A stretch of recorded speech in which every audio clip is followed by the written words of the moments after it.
that we were being held in a warehouse. We were kept in that warehouse for several weeks. We were being protected by members of the President's Secret Service and the FBI. And at the end of several weeks, the FBI would bring me before Congress. I would tell Congress under oath I was a scientist. I would tell Congress under oath I did drug research. I would tell Congress under oath I had scientific proof that nicotine changes the structure of this little organ. You can't see it, but it's a rat's brain. Most importantly, though, I would tell Congress under oath I discovered that nicotine changes the way a rat's brain works while I worked in a tobacco company. I worked for a tobacco company, and that's where my story begins, 38 years ago. 38 years ago, I had this really cool job. I was studying alcohol addiction at the University of Minnesota. I had a group of 6 monkeys. The monkeys would get drunk, and I would try to figure out why. It wasn't a hard job. Monkeys drink alcohol, it's like people do. And if you haven't seen 6 intoxicated monkeys, you haven't lived. Now, these guys called me up. They said, we got a job for you. I said, who are you?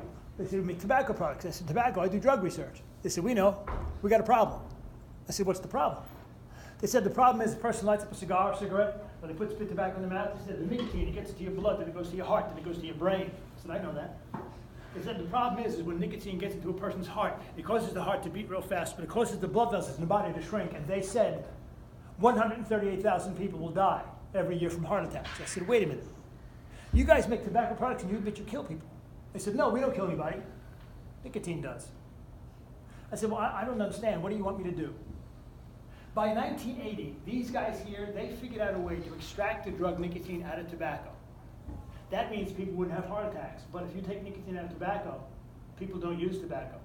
It's the nicotine in the brain that people get addicted to. My job, 38 years ago, was to find a substitute drug for nicotine. A drug that we could put into tobacco, a drug that would go to a person's brain, keep them addicted, but a drug that wouldn't cause heart attacks. And that's what the rest of the story is going to be about. This is the building I worked in. It's a 7-story building in Richmond, Virginia. 350 people worked in that building. It was amazing. You could walk down the hallways in that building. All the walls on the inside of that building were made of glass. You could look inside all the laboratories on every floor except one, the 3rd floor. That's where my laboratory was. The elevator was up on the 3rd floor and the doors would open up. All the windows on the 3rd floor, they were painted black. All the doors had special locks so you couldn't get in. All the rats that came into our building for experiments, they came in at 4 o'clock in the morning in a special truck. Not more than 50 people in the entire world knew that my friend Paul and I, we had a laboratory in a tobacco company trying to figure out if rats would get addicted to nicotine. And could we find a different drug, a drug that would go to the rat's brain, keep the rat addicted, but a drug that wouldn't cause heart attacks. I'll show you what nicotine looks like. You guys know this already. If you open up a cigar, cigarette, spit tobacco, and analyze it, you'll find 300 chemicals in that product. Nobody puts those chemicals in. If you simply go out to a farm and chop a tobacco plant down, it naturally has 300 chemicals. The problem is, when a person lights up a cigar, cigarette, or they put spit tobacco in their mouth, those 300 chemicals, they actually mix together. They form 4,000 other chemicals. So when a person does use tobacco product, over 4,000 chemicals enters your body. But this with nicotine, it goes from our blood to our heart to our brain in less than 7 seconds. Rats. I love rats. Rats are wonderful creatures. Rats wake up in the morning, they clean themselves, they eat, they drink, and they go to sleep. It's not a very hard life. Rats don't have jobs, rats don't go to school. And of course, you guys know this, rats don't use tobacco. By the way, it is very nice for me to talk to older students. I talk to 300,000 students every year, most of them little kids. A couple of weeks ago, they put me in an auditorium in San Diego, and with 250 4th graders. Oh boy. Now, I told the 4th graders the story I'm telling you. I showed those little kids a picture of a monkey, and I'll show this picture right here. I asked them a question. Do monkeys smoke? Oh, yeah, they smoke. I said to the kids, how do you know they smoke? We've seen them. I have to tell you, I don't care where I go in the United States or what country I'm in. Little kids tell me they swear they see monkeys smoking. It's amazing to me. Let me tell you about a friend of mine named Sarah. Oh, by the way, that's not Sarah. That's a male squirrel monkey. He lives to be about 20 years old. He's only about this big from the table. Now, Sarah, I don't have a picture of Sarah, but I wish I did. She was cute. Sarah stood about this tall from the table. She weighed close to 40 pounds. She was a little heavy. But she lived with me for 20 years in my laboratory. Now, I told you I studied drugs. You know what Sarah's job was? She was a drug addict. Sarah was an unbelievable drug addict. Every drug I got in the lab, Sarah would try it. Morphine, cocaine, heroin, alcohol, PCP, THC, meth, reds, ludes, thus Sarah would do it. Oh yeah, she'd snort it up her nose, she'd inject it in the vein, she'd drink it, she'd do anything to get high, she was crazy. But when she wasn't in one of my experiments, I would let Sarah out of the cage, and she would come down and sit on my desk. She liked to play with the stuff on my desk. Now, Sarah being a drug addict, and me being a curious scientist, I wanted to see what Sarah would do with a cigarette. So I light up a cigarette for Sarah. It was amazing to watch this 40-pound creature. Sarah would sit at my desk and she'd take that cigarette and she'd put it in the fingers like people do. Oh yeah, she'd look me straight in the face. Sarah would go like this.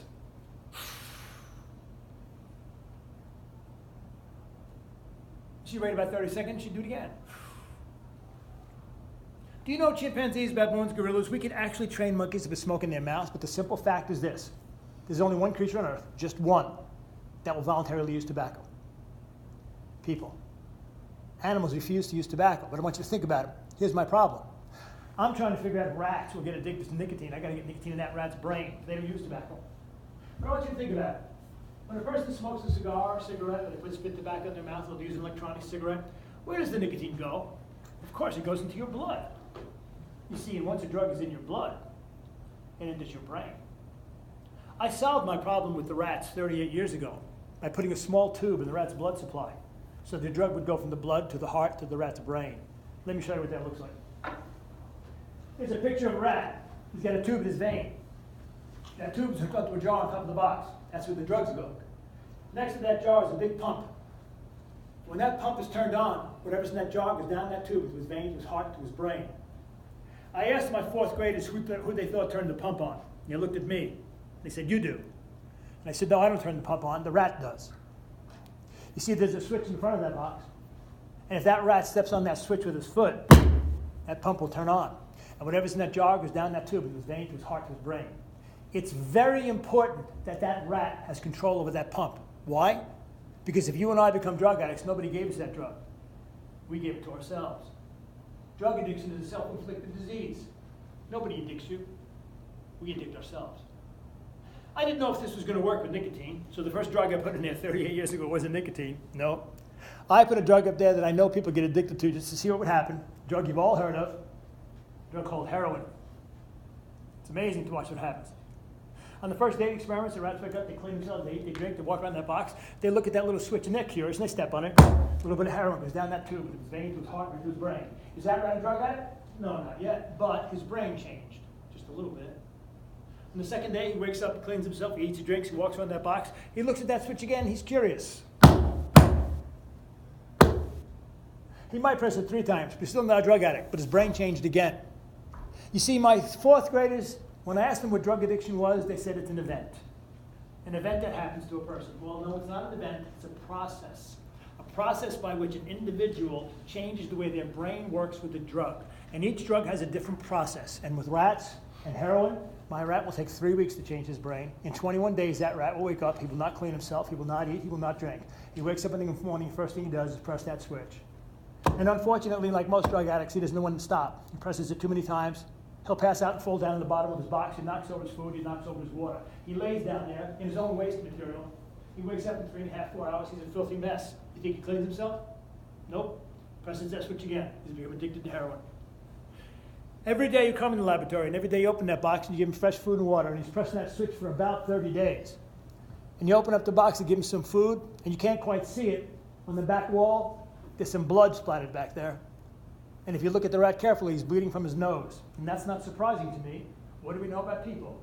People who get addicted to heroin, they have spontaneous nosebleeds. Same thing happens to my rat. In 5 months, he's still bleeding from the nose, but in 5 months, he's lost 20% of his body weight because he's not eating. He's got open sores and infections. He's not cleaning himself. He's ripped out all of his nails. He's lost 2 of his 4 teeth. And in approximately 11 months, if you let him, and we won't let him do this, he would kill himself from an overdose of heroin. You see, people, the point is this. If I put in that jar drugs that people get addicted to, rats will also get addicted. Why? Because their brain chemistry is very similar to ours. We can predict what's going to happen with drug addicts by looking at what happens to rats. I got 10 brand new rats. But how much nicotine? How much nicotine do I let a rat put in their vein? I had no idea. But I know the size of my rat's brain. I know the size of our brain. So I decided to make myself a small mini rat-sized cigarette, see? Especially sized for his little brain. I took the nicotine out and I put it in the jar and I fixed it so that when the rat steps on the switch, he gives himself an injection of nicotine just like he was smoking a rat-sized cigarette. Well, on the first day of our experiment, all 10 rats woke up, ate and drank. All 10 rats walked around that box. All 10 rats, they were curious. They stepped on that switch. They gave their brain their first injection of nicotine and their brain slowly began to change. By day 5, they were stepping that switch 7 times a day. By day 10, it was more than 20. It took my rats 30 days to addict their brain to nicotine. In 30 days, my rats were stepping on that switch over 90 times every single day. Rats' metabolism is 5 times higher than a person. What does that mean? That's the equivalent of a person using a pack of cigarettes each day. I went to the tobacco company. I told them what I found. They said, what does it mean? I said, what do you mean, what does it mean? It means the nicotine is changing the way the rat's brain works. They said, wait a minute. You can't prove it's the rat's brain that's changing. I said, what do you mean? They said, you can't prove it's the brain. I said, why? They said, well, does the rat step on that switch with his foot? I said, yes. Nicotine goes down the tube to the blood? I said, yes.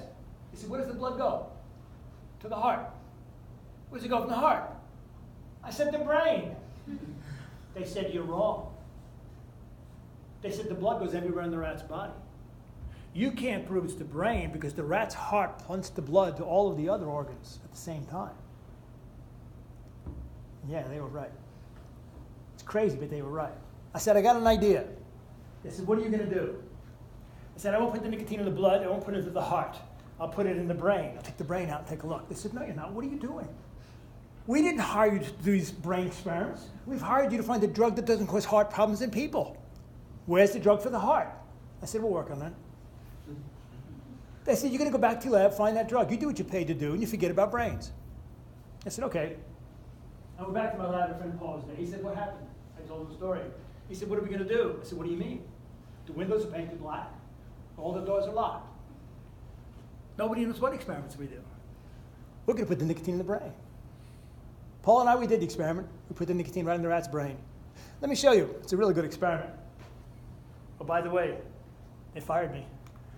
Here's a picture of a rat standing up to eat some food. You can't see it yet because he's got a tube in his brain. And then we put nicotine in that rat's brain.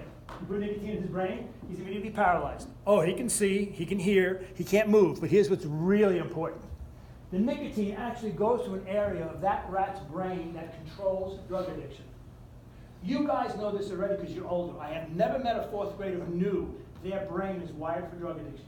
Your brain is wired for drug addiction. Once drug is in your blood and my blood, your brain must begin to change. There is not a person who's born on the planet Earth who's resistant to drugs. We are wired for drug addiction. But this is a temporary condition. In 15 minutes, he's absolutely normal. So you know what I did? I decided to put nicotine in his brain once a week, just to see what happened. Every Monday morning, I put nicotine in that rat's brain. Every Monday morning, the rat was paralyzed. But then I realized, that's not a good experiment. That's the wrong experiment to do.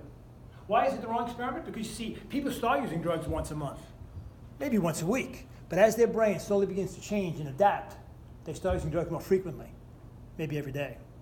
So in the second experiment, I put nicotine in that rat's brain every single day.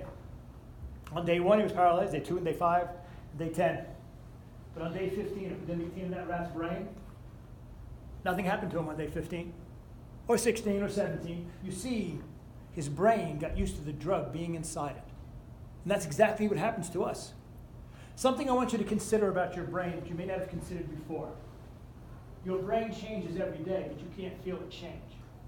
Let me give you an example. You will not feel yourself learning something, but you do know when you've learned it. You see, a problem with our brain is it can only tell us it has been changed, not that it's being changed. That's the problem with drug addiction. Nobody feels themselves becoming a drug addict until it's done. Your brain can't tell you it's being changed until it's complete. I went inside the rat's brain. I found out where the nicotine goes. Deep in the middle of our brain, 3 brain structures: ventral tegmental, locus coeruleus, nucleus accumbens. Those 3 areas of your brain do a lot of things. But one of the things those 3 areas do, they produce a chemical called dopamine. Dopamine is responsible for a lot of things. Keeping you happy is one of them. Dopamine is also responsible for drug addiction. All drugs that are addicting will change the way dopamine works in one of those 3 areas. And you're born with those areas. If you didn't have them, you'd have no emotions. Well, I went to the tobacco company. I told them what I did. They said, you did what? I said, well, I did the experiment anyway. I know where the nicotine goes. They said, what are you doing? We told you no brain experiments. Where's the drug for the heart? I said, we're working on it. And we were. They said, go back to your lab, find that drug, and Forget about brain experiments. Do you understand? I said, yes. He said, wait a minute. How many rats do you have in the laboratory?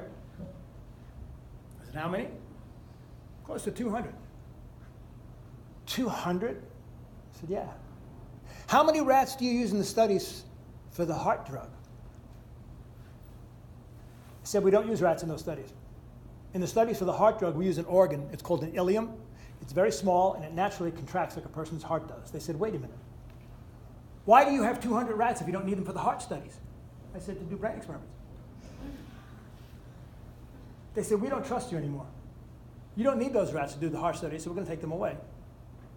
They came to our laboratory. They took our rats away. And they didn't kill the rats. They put them in the warehouse, but we couldn't do any more brain experiments. Paul and I continued to look for that drug for the heart. And what happened a few days later was a total coincidence. But it was a coincidence that changed my life. A friend of mine called and said, I have bad news. I said, what happened? He said, I'm sorry to tell you this, but a friend of yours died. I said, when? He said, last night. I said, how? He said the most likely cause of death was old age, had a heart attack while sleeping. I felt bad. I didn't get to say goodbye. Do you know something? Dying of old age, dying in your sleep? It's a beautiful way to die. I'll explain this in a second. She died of old age, and she was 35 years old. Oh, that's not old for you. Most of you in this room, with any luck, live to be well over 80 years old. But for my friend Sarah, that was very old. Sarah's lifespan was only 30 to 35 years, and when she died at 35, that's like somebody in this room living to be close to 100 years old. But I said to my friend, what did you do with Sarah's body? He said, her body, she's in the morgue, in the refrigerator. Why? I said, I want you to wrap her up, you keep her eyes closed, you ship her body to me right away. He said, why do you want Sarah's body? I said, because Sarah was a drug addict. Sarah was in an experiment where she would step on a switch with her hand to put nicotine in her vein. Sarah was addicted to nicotine just like my rat, but there was one small but very important difference. You see, when this rat died, he had nicotine in his blood body. When Sarah died, she had no nicotine in her body. Why is that important? Because I've heard people say I quit smoking, but I still want a cigarette. I've quit using spit tobacco, but I still want a dip. I've quit using drugs, but I still want to do drugs. Is it possible, I thought, that these drugs would change our brain even when they're gone from the person's body? I had Sarah's body shipped to me the next day. I opened the head and took her brain out. I put a little glass tube in the middle. I sucked out the brain cells and we examined them. Sarah's brain cells are still changed. She had no nicotine in her body. It took me a couple of hours to get Sarah's brain out, but I took a picture so you can take a look at it. That's what Sarah looks like. The front of the brain is on the far side of the screen over there. This is the top and back. The lines are called convolutions, as you know. And of course, she looks really big on screen, but look at her very, very carefully. She's sitting in the palm of my hand. She's really small. Well, I went to the tobacco company. I told them what I did. They said, you did what? I said, I had Sarah's body shipped there from Minnesota. I took her brain out. Do you realize her brain cells still changed? She had no nicotine in her body. They said, what are you doing? What is it about don't do experiments that you don't understand? We don't want to know this. That's why we took the rats away. Where's the drug for the heart? I said, we're working on it. They said, go back to your lab, find that drug. You do what you're paid to do. Forget about brains. I said, okay. I went back to my lab. My friend Paul was there. He said, what happened? I told him the story. He said, what are we going to do? I said, what do you mean? We're scientists. We've proven nicotine changes the rat brain. We've proven it changes the monkey brain. We've got to get a person's brain. He said, how can we get a person's brain? I said, we're going to ask for it. I went to a hospital in Richmond, Virginia. I found a gentleman who was 63 years old. Unfortunately, he was dying of cancer. I introduced myself. I said, sir, do you know you have cancer? He said, yes. I said, do you know you're going to die soon? He said, yes. I said, well, listen, after you're dead, can I have your brain? He said, what? I said, after you're dead, can I have your brain? He said, what are you going to do with my brain? I said, take it out of your head. I'm going to cut it in half. I want to look in the middle. I want to see if your brain cells are changed by the nicotine. He looked at me and he said, you're weird. I said, I know. Can I have your brain? He said, well, there's a problem. I said, what's the problem? He said, the problem is I found out I had cancer 2 years ago. He said, I know I'm not going to save my life. I stopped using tobacco 2 years ago. I said, sir, respectfully, you haven't had nicotine in your body for over 2 years? He said, no. I said, when you woke up this morning in this hospital, did you want a cigarette? He said, I wake up every morning wanting to use a cigarette. I said, why? He said, do you mean my brain has changed forever? I said, no, not forever. Listen very carefully. When a person quits using drugs, all drugs, if you haven't done brain damage, your brain can slowly go back to normal. What does slowly mean? I can addict anybody in this room to any drug I want in 6 months or less. Some a few weeks or less. Once you're addicted to that drug, if you haven't done brain damage and you stop using that drug, it'll take your brain 5 to 10 years to return to normal. I said, unfortunately, sir, you're not going to live that long. He said he would think about it. Several weeks later, his wife called. She said, my husband died. He said, I'm so sorry. She said, can you prove it's his brain? I said, I think so. She said it was okay. I took his brain out of his head and I cut it in half and I looked in the middle. His brain cells were still changed. He had no nicotine in his body for over 2 years. Now, you guys know this already. Fourth graders don't know it. Your brain's going to develop and grow till you're 21 to 25 years old. And because it's developing and growing, your brain is very fast. Do you realize you guys process information 2 to 3 times faster in your brain right now than you will when you're over 25 years old? That's really good for education and learning and really, really bad for drug addiction.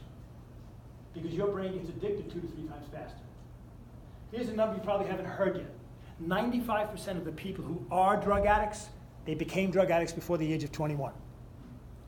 Their brain is what drug dealers go after, not my brain. Too old. Now, I cut this guy's brain out, and I cut it in half, I turned it sideways. I took a picture so you can take a look at it. Now, the front of the brain, of course, is over there. The blue stuff are the arteries and veins. You can see the spinal cord and the cerebellum down there. And you can see that's the optic nerve in the thalamus. Most of my fourth graders haven't seen brains before. So I usually bring the brain with me. You guys probably have. So I live in San Diego, so I had to freeze it to drive it up here because it's a long drive. So anyways, I brought this guy with me today so you can kind of take a look at him. He's a little bit frozen, still kind of frozen right now.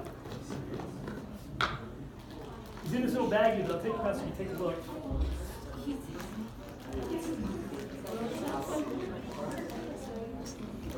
So if this were your brain, it would be kind of sitting in your head like that, okay? And I cut it down the middle. And by the way, there's no pink in your brain. I get that from all the time. How come the brain's not pink? Pink is in your books. There's only 2 colors in your brain. There's gray and there's white. And the gray are cell bodies, and the white are fibers that connect cell bodies together. And those are called, of course, neurons and axons. Yeah, go figure.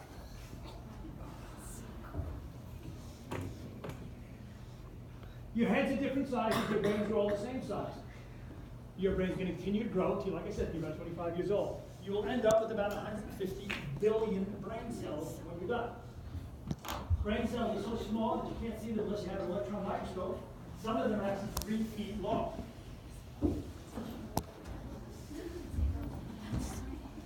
If it wasn't frozen, it's actually not quite frozen now. What's hanging down there, see the thing? That's called the cerebellum. All right? We talked that.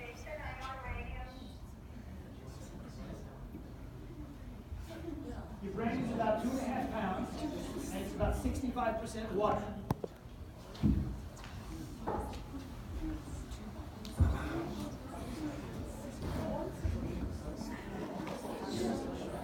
You guys can see what Halloween is like.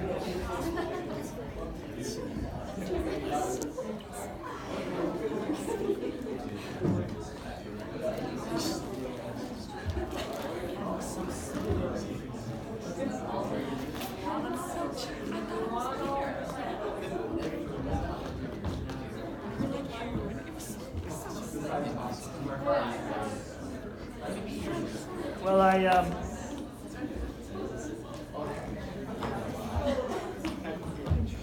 went to the tobacco company. I told them what I did.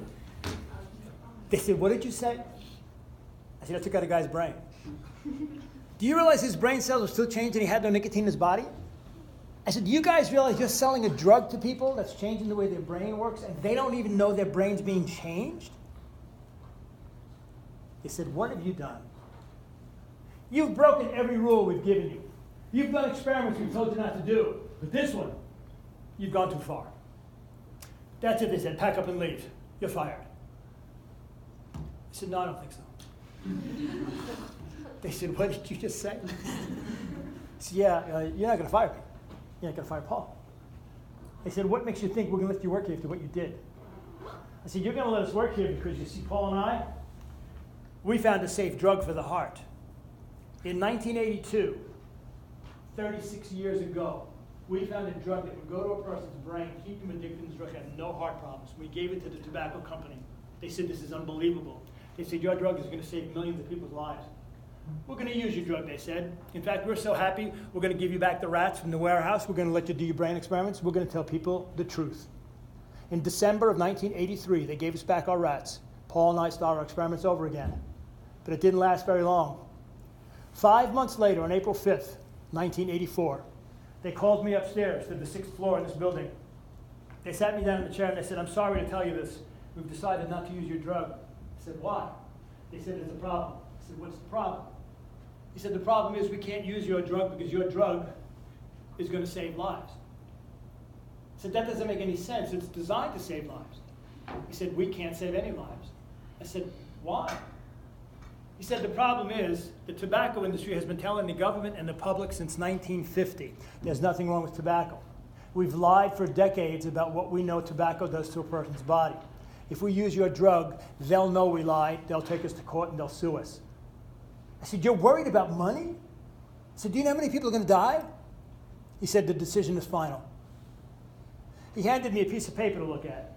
I knew exactly what that paper was. I recognized it. That paper was the contract Paul and I both signed. In our contracts that we signed over 4 years earlier, we signed secrecy agreements. The agreement said we could never volunteer our scientific knowledge against the tobacco industry. If we voluntarily told what we knew to the government, the tobacco industry had the rights to block our words from ever being heard by a judge or a jury. They said, you signed this? I said, yes. They said, good. Go back downstairs to the 3rd floor. Send your friend Paul up here. Don't tell him what's happening. You're both being fired. You killed the rats. Turn over the keys and you leave the building. I went downstairs and I said to my friend Paul, I said, hey, Paul, they want you upstairs on the 6th floor. He said, why? And I said, well, they told me I can't tell you, but you're going to be fired. He said, okay. I said, but listen, after you get fired, here's my keys. I want you to go out to the parking lot, you get my van, back it around to the south loading dock, back it in there and wait. He said, the van? What are you going to put in the van? I said, well, while you're upstairs getting fired, I'll steal top secret documents. You can drive the van. He said, what if they catch us? I said, what are they going to do, fire us?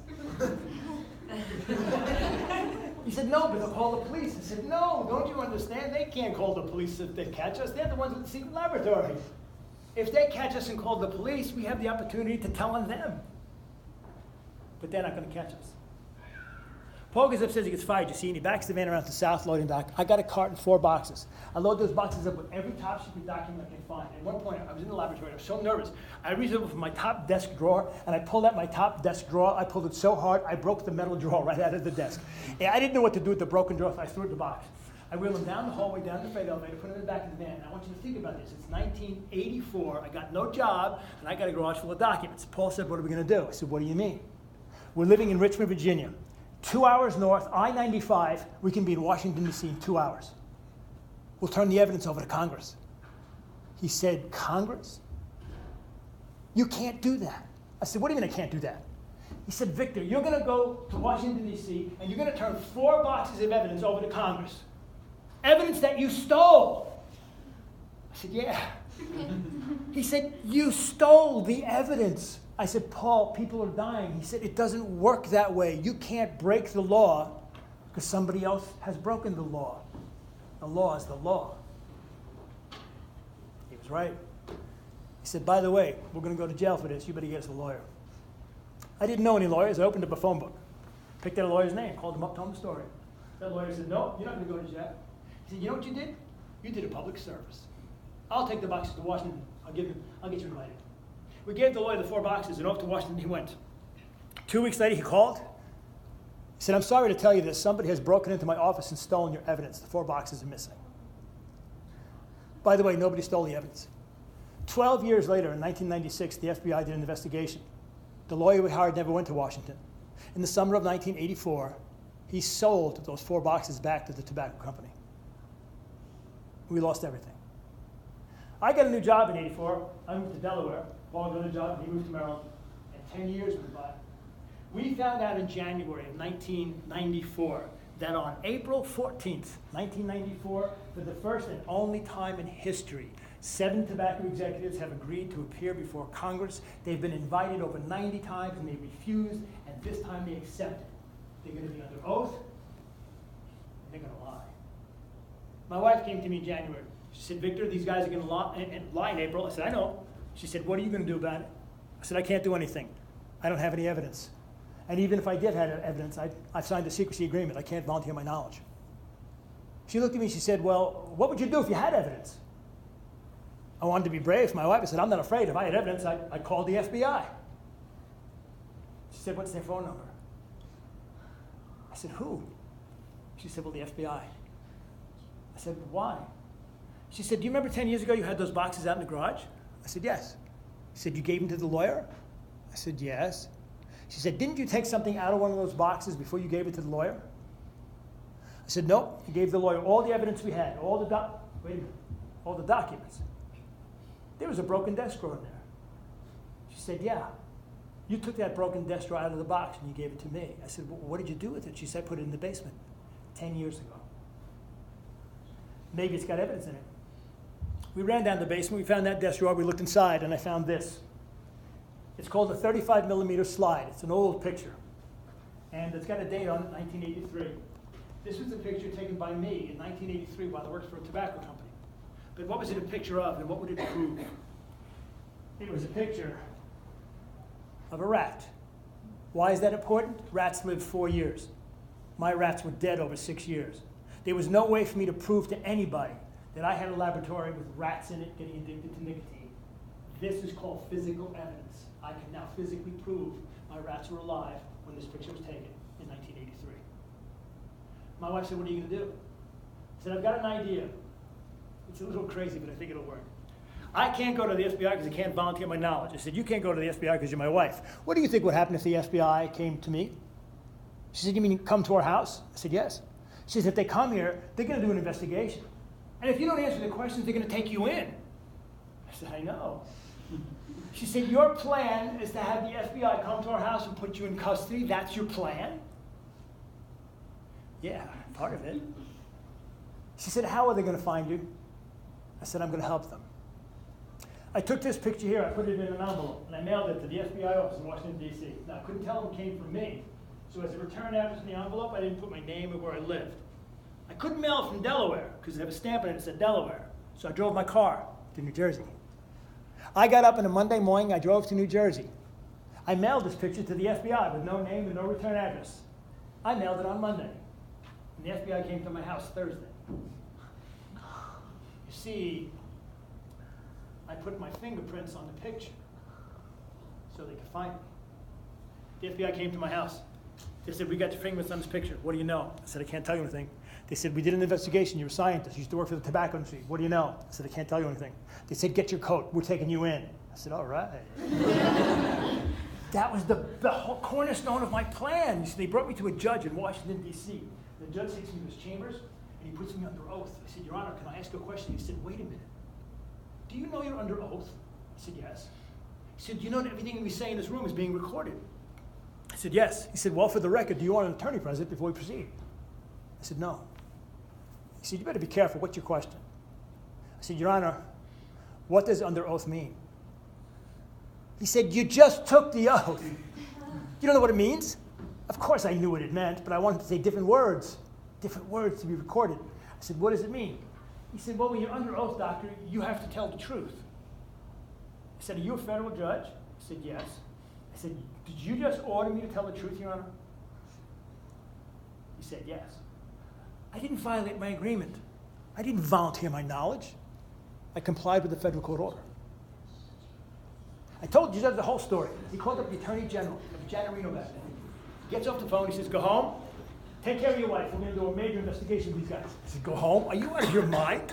You got to protect us. He said, well, we're not sure what to do. We'll go home and wait. I go home and wait. I said to my wife, I got home, I said, we can't stay in our house. These guys are going to find us.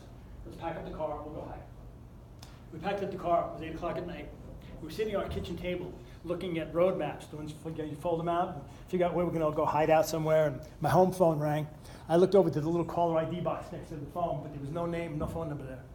I let the phone ring 3 times, nothing came up. My wife said, you probably should answer. I picked up the phone and I said, hello, and the gentleman goes, are you a scientist by the name Victor DeNoble? I said, yes. Who are you? He said, I'm the president. I said, the president of what? He said, the country. I said, excuse me? He said, it's me, President Clinton. He said, I just got off the phone with the Attorney General. He said, is that a true story you told? I said, yes, it is. He said, and you have the evidence? I said, yes, I do. He said, well, don't worry about it. You and your wife get your coat on right now and you go out your front door. There's 2 men out there, they work for me. They're the Secret Service and the FBI. They put us in protective custody when these guys testified, they didn't know President Clinton already knew the true story. Paul and I were both released from our secrecy agreement. On April 14th, 1994, at a congressional hearing, we got released. 2 weeks later, on April 28th, 2 weeks after these people stood there and lied, Paul and I were brought to that same table. And we demanded to be put under oath. Why? Because we told the truth. The tobacco industry has given up on addicting high school students and college students. They're focusing in on now elementary school and middle school kids. Why are they focusing? Because those kids are experimenting with these new devices that are owned by the tobacco industry. Most people don't realize electronic cigarettes are made by the tobacco industry. How does an electronic cigarette work? It's very important. When you suck on an electronic cigarette, a lithium battery heats up a coil. That coil is in a chamber with liquid. And there's all different flavored liquids, but there's one thing every liquid has in common in an electronic cigarette. They contain nicotine. Somebody said, oh, but mine says no nicotine. Well, that's just because the nicotine level is below a level that the industry has to tell you about. For example, I have to break your hearts, there's no such thing as fat-free cheese. There's cheese that has less fat in it that the government says you can call it fat-free, and that's the same thing with electronic cigarettes. They all contain nicotine. So when you're inhaling that vapor into your lung, I don't know what that means. Your brain doesn't know where drugs come from. Your brain doesn't know if nicotine came from a cigar, cigarette, spit tobacco, or electronic cigarette. Your brain doesn't care. Your brain doesn't know if you smoke cocaine, you injected cocaine, you snorted cocaine. Heck, you can even eat cocaine. It's all going to go into your blood. Once it's in your blood, it's going to get into your brain. Something else is kind of interesting about electronic cigarettes. You know, if I just take the nicotine out of an electronic cigarette and there's a coil and a lithium battery, what was that called? That's called your vaping, right? It's a vaporizer. Now, the only difference between an electronic cigarette and a vaporizer is that vaporizers don't have nicotine. But there's a problem. You see, when you use an electronic coil to heat up a liquid, I don't care, let's say it's water, and you're vaporizing it, you're also creating chemicals. These are the top number of chemicals that you will get by using a vaporizer or electronic cigarette. They're not safe, people. They're different. Now I'm going to tell you a funny story. Two funny stories to get you out of here. I was doing this with a bunch of fourth graders, and I was going through this list, and I think I got down to like lithium or cadmium, something like that, and I hear this in the auditorium. Turn around, this poor little fourth grader's crying. I said, what's the matter? I tried the electronic cigarette, I took it from my mom, I tried it a few times in the backyard, has my brain changed? I said, yes. What is it? You said, you mean I'm a drug addict? I said, no, not yet. Not yet, you'll get there, just keep using it. Well, it's the truth. I don't want to be a drug addict. I said, what are you going to do? Stop. I said, yeah. You'll wait for my brain to go back to normal? Not for a long time. How long? Maybe high school. Maybe middle school. The truth is the truth. So I turn around, I'm doing my thing, I'm going to get ready to go. I hear, what's the problem now? Same kid. My brother. So what's the matter with your brother? He's 16. I said, oh, I guess. He smokes? Mm-hmm. Cigarettes? Oh, no. Cigars? Marijuana? No. Blunt? Huh? He goes, no. I said, what does he smoke? A machine. I said, a what? He said, it's in the garage, and his friends go in there, and there's a machine, and there's tubes. I said, do you mean a hookah? He goes, what's a hookah? I said, oh, does it look like one of those? He said, yeah. How do they work? I said, well, look at the one in the middle. You put a coal up there, and you put some tobacco or marijuana, and you suck on the tube, and the smoke goes down there into the water, and it goes in that tube, and then the smoke goes in your lung, and then the drugs go in your blood, and then it goes to your brain. He said, you mean hookahs have drugs too? I said, yeah. How come there's 4 tubes? I said, 4 people use the hookah at the same time. Sometimes there's 2, most of the time it's 4. The average hookah session is about 20 minutes. Now the addiction comes from the drugs up there, but those tubes, they cause health problems. He said, what do you mean? I said, well, I've taken the cloth off those tubes. Look over there. What do those tubes look like, little guy? He said, rubber hoses. I said, that's right. He said, why is that a problem? So I want you to think about it. Does a sponge absorb water? I said, yeah. Does a rubber hose absorb water? No. So if there's water in that hose, it's going to stay there? Yeah. You don't get the problem? He goes, no. I said, think about it. Let's pretend you're the first 4 people to use that hookah for 20 minutes. You're the second 4 people. You're sucking their spit backwash out of the tubes. And if you're the next 4, you're sucking their spit backwash and their spit backwash out of the tubes. And if any one of these people have a communicable disease, it's yours. If you've never gone and watched how they clean out the tubes at the end of the day at a hookah bar, you gotta go do it. It's fantastic. They take those tubes off and they turn them upside down, and all the spit from the day runs out of the tube. You guys didn't know that? But the little kid was really smart. He goes, my brother said hookahs are safer because the water turns brown. I said, well, the water does turn brown, but it's not safer because hookahs concentrate smoke. And he goes, oh, and I said, oh boy. So do you know what the word concentrate means? He goes, it's folk here. And let me show you. When you smoke a cigarette, you smoke it for about 7 to 9 minutes, and the volume of smoke you get is about 50 milliliters. Let's say that's 50 milliliters, cigarettes. When I smoke a hookah for 20 minutes, and even though the water turns brown, the volume of smoke your lung gets is 100 cigarettes. These will addict your brain 100 times faster. What about tar? This is the amount of tar you get from 1 cigarette. When you smoke a hookah for 20 minutes, even though the water turns brown, you get tar from 20 cigarettes. I'm going to leave you with one final thought. Here's a true statement. Listen very carefully.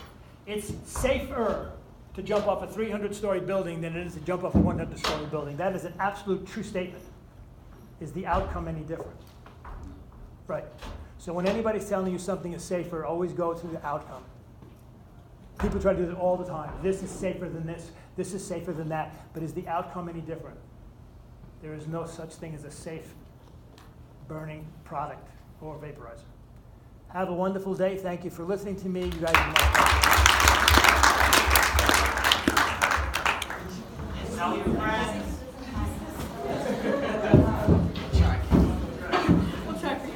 I produced a movie of It's already been done. It's called Addiction Incorporated. It was a documentary produced in 2012. Addiction Incorporated. Thank you so much. You're welcome.